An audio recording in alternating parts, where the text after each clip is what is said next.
Shu kecha tinch uxladim. Nazoratchilar ham eshikni ochib kiraverib bezovta qilishmadi. Negadir navbatchilik qismida ham baqir-chaqirlarni eshitmadim.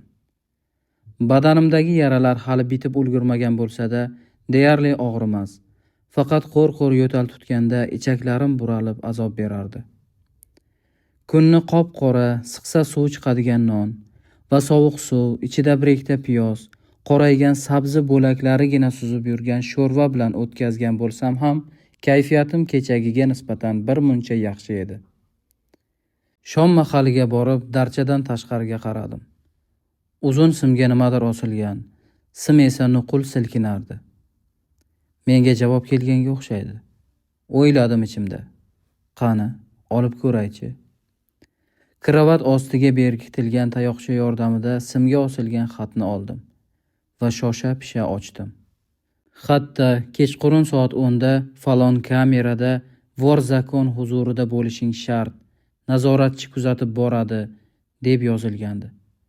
Hayron bo'ldim. Vor zakon turmada nima qilyapti? Menda nima ishi bor? Mayli, o'g'ri ekan-ku. Har qalay kalla kesar degan nomim bor. Nimasidan qo'rqay? Borsam boraveraman-da. Haqiqatdan kechqurun kamera eshigi ochilib, umuman begona bir xom semiz nazoratchi ichkariga kirdi. Qani, oldimga tush, dedi u dag'dag'a bilan. Bir joyga borishimiz kerak. Qayergaligini bilsam bo'ladimi? Atayin talmovsirab so'radim men.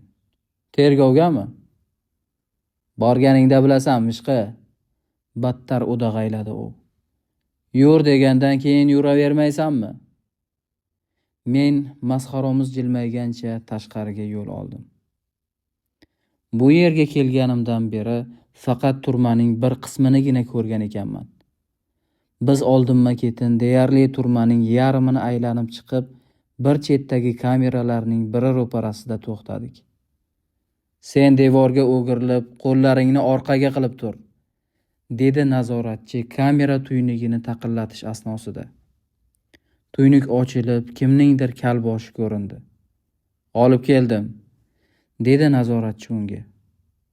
Ichkaridagi bosh qimirlab ma'qul ishorasini qildi va nazoratchi qo'lidagi kalit bilan kamera eshigini ochdi. Qani, ichkariga kir. Ajabo.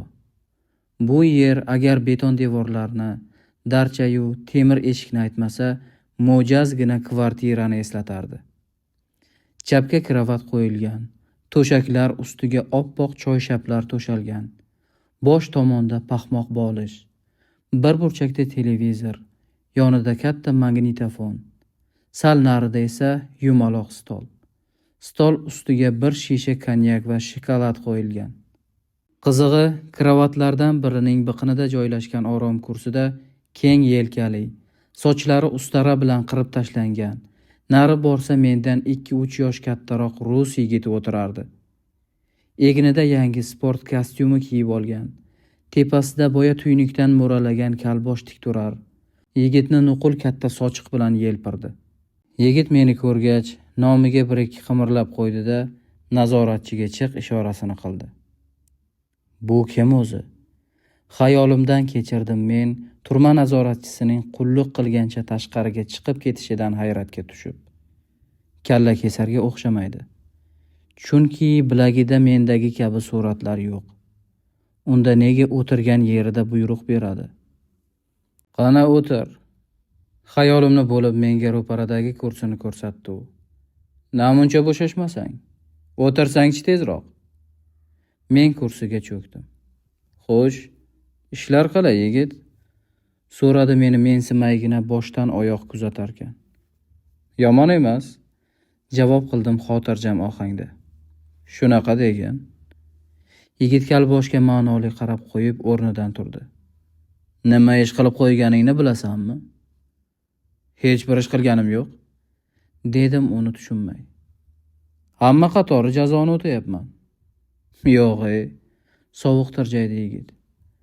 Aytgancha, meni taniysanmi? Yo'q.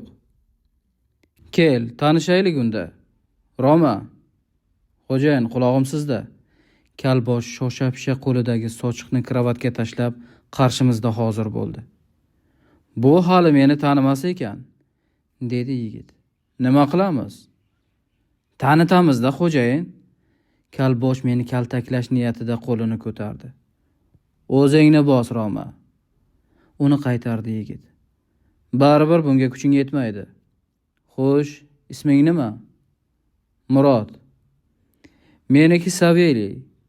Nega mentlarga xizmat qilyapsan? Kimga xizmat qilibman? O'zingni bilmaganga olma. Shuni ham men eslatishim kerakmi? Men hech kimga xizmat qilganim yo'q. Bekor qilasan, Murod. Bu ishing yaxshi emas. Sendaqalar faqat adolat uchun kurashishi lozim edi. Mayli, ko'rgulikda xomlik qilgansan. Ichasanmi? Men stol ustidagi bir shisha konyakka qarab olib, yo'q demayman, deb qo'ydim. Voy surbet-ey! So'kinda allaqachon Saveliyning tepasiga borib olgan Roma. Bizning konyakdan-a? Nima bo'pti? Tag'in uni qaytardi Saveliy. Ichaversin. Faqat bizning idishdan emas.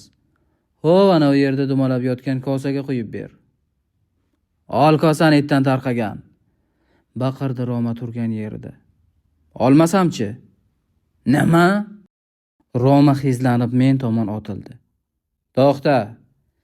Sekin yurib kelib uning yelkasini changalladi Saveliy. Bu bizning mehmonimiz. Qo'pollik qilsak gunoh bo'ladi. Mayli. Ichkisi kelmasa ichmasin. Saveliy Romani kravatga o'tirg'izib, yana ortga qaytdi. Murod, dedi u bosiqlik bilan. Sen prokurorning gapiga kirib, unga xizmat qilib qo'ygansan. Shuni bilasanmi? Qanaqa xizmat? So'radim ajablanib. Sen uning taklifini qabul qilgansan. Bu esa sotqinlik hisoblanadi.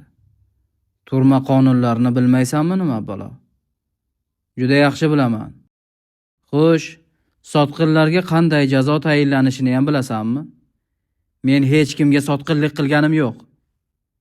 Yo'q, sotqinlik qilgansan. O'z maqsading yo'lida prokurorning nog'orasiga o'ynagansan. Ming afsus. Endi seni juda katta sinovlar kutyapti. Qo'rqitaverma, dedim bo'sh kelmay. Sen o'ylagan qo'rqoqlardan emasman. Shunaqami? Juda yaxshi. Ko'ramiz. Jenya. Shu zahoti kamera eshigi ochilib, xomsemiz nazoratchi kirib keldi. Olib ketishing mumkin. Qani oldimga tush. Men Saveliy va Romaga bir-bir qarab oldim-da, itoat bilan tashqariga yo'l oldim. O'zim kirishim kerak bo'lgan kamera ro'parasiga kelib to'xtaganim hamono nazoratchi do'qlab berdi. To'xtama! Nega? Unga o'girildim. Kameraga yetib keldik-ku. Seni Vasiliy Ivanovich kutyapti, dedi nazoratchi hiyla ovozini pasaytirib. Bu gapni eshitdim-u, beixtiyor yuragim g'ash tortdi. Nahotki hammasining tili bir bo'lsa, o'yladim men. O'g'ri boshi, prokuror bir bo'lib adabimni berishmoqchimi? Qaysi gunohlarim uchun? Nega bu qadar sirli ish tutishadi? Vaqt allamahal bo'lib qolgani boismi, turma ichkarisida ham sukunat hukm sura boshlagandi. Faqat tashqaridagi soqchilarning ahyon-ahyonda so'kinib qo'yishlari quloqqa chalinadi. Navbatchilik qismi eshigi lang ochiq ekan. Ichkarida mayor Vasiliy Ivanovichdan bo'lak hech kim ko'rinmadi. U xona o'rtasidagi kursida oyoqlarini chalishtirgancha o'tirib sigaret tutatar. Stol ustida yarimlangan aroq, atrofida 2-3 ta tuzlangan bodring bo'lakchalari sochilib yotardi. Mumkinmi, o'rtoq mayor? Ostonadan turib kirishga ruxsat so'radi nazoratchi. Mayor kayfdan qizarib ketgan ko'zlarini katta-katta ochib, ikkalamizga alam aralash bir muddat tikilib qoldi. Va nihoyat qo'lini nazoratchiga paxsa qilib buyurdi. Sen daf bo'l. Anavi iflos mishqi ichkariga kirsin. Buyruq bajarildi. Men ikki qo'limni orqaga qilgan ko'yi mayor Vasiliy Ivanovich qarshisida qaddimni g'oz tutdim. Ochig'i, bu yerga nima sabab bilan olib kelinganimni juda yaxshi payqab turardim. Bo'lib o'tgan ishlar bu nusxaning qulog'iga ham yetib kelgan.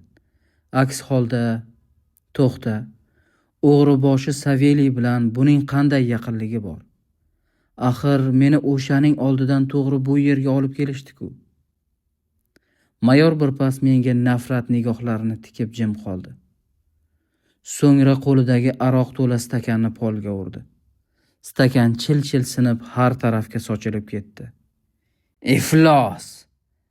Gandiraklagancha o'rnidan turib ketdi mayor. Hozir senga ko'rsatib qo'yaman. U gandiraklab borib, eshikdan yo'lakka mo'raladi-da, baqira boshladi. Soqchilar! Qayg'urga gumdon bo'ldilaring. Tez bu yoqqa kel. Ko'z ochib yumguncha qo'lida rezina tayoq tutgan 2 askar paydo bo'ldi. Mana buni 13-kameraga olib borib tiqlaring. Tez bo'llaring. Askarlar buyruqni eshitganlar zahoti 2 qo'ltig'imdan mahkam siqib tashqariga olib chiqib ketishdi. To aytilgan kameraga yetgunimcha mayorning so'kinishlari qulog'imga chalinib turdi. Kamerada 3 erkak papiros tutatgancha o'tirishar. Biri past bo'yli, oddiy maykada. Ikkinchisi yuzi va o'ng bilagi chuqur chandiqli, ko'k ko'z edi. Uchinchisi esa baland bo'yli, ozg'in, qirra burun. Ular meni ko'rishlari bilan nazoratchiga ham e'tibor bermay kulib yuborishdi. "O, mehmoncha kelib qoldi", qichqirdi chandiqlisi. "Qachondan beri kutamiz buni? Qani, burchakka o'tib o'tiringchi." Bu orada nazoratchi ham masxarali tirjayish qilib tashqariga yo'l oldi va kamera eshigini qulfladi. "Qani yigitning guli?" Chandiqli ko'k ko'z mahbus menga yaqin kelib, yelkamga qo'lini qo'ydi. "Biz yuborgan sovg'ani oldingmi?" Men uning masxaromuz muomalasidan jahlim chiqib, chuqur xo'rsindim va o'zimni zo'rg'a tutib, sekin orqaga tisarildim. "Nega indamaysan?" Sovuq tirjayib so'rashda davom etdi u. "Yo olmadingmi?" "Qanaqa sovg'a?" "Qanaqa bo'lardi? Ichida sizni sevaman deb yozib qo'yilgandi." "Nima? Hali?" 3 mahbus baravariga kulib yuborishdi. "Ha, seni hammamiz sevamiz." Luqma tashladi past bo'ylisi. "Bu kecha biz seni yaxshilab mehmon qilamiz." "Ifloslar!" Men ortiq chidab tura olmasdim. Qarshimdagi chandiqli mahbusga tashlanib bo'ynidan bo'g'a boshladim. Mahbusni shu qadar qattiq bo'g'dimki, hash-pash deguncha xirillay boshladi. Qolganlari esa menga yopishib, ikkalamizni ayirish payiga tushishdi. Biroq kuchlari yetmasdi. Shu payt boshimga qattiq buyum kelib tushdi. Ko'zlarimdan o't chaqnab ketgandek bo'ldi.